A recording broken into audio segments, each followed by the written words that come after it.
বর্ধমানের যেখানে আমরা ঘর ভাড়ায় আছি, আজ 2 মাস হতে হলো যাবৎ। প্রথমে 1 মাস, তারপর আবার পুনরায় 1 মাস নিয়েছি। বর্ধমানে আমরা 4 তলা ছাদে আছি।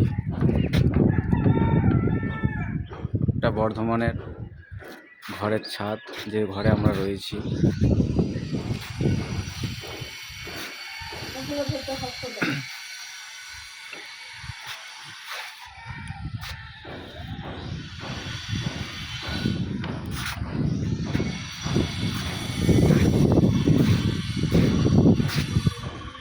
এটা হচ্ছে পুরো ছাদটা।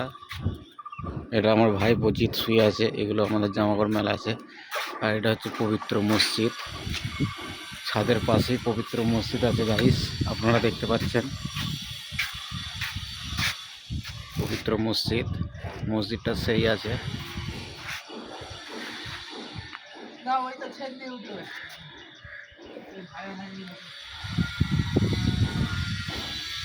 আর ওই দেখতে পাচ্ছেন কমার্শিয়াল বিল্ডিং। এটা নামকরা বর্ধমান ঐতিহ্যবাহী শহর, আপনারা দেখতে পাচ্ছেন। খুব ফেমাস শহর, খুব ফেমাস সিটি। আর এটা হচ্ছে রাস্তা, যার রাস্তা, ওই যে মানুষ চলাচল করছে দেখতে পাচ্ছেন।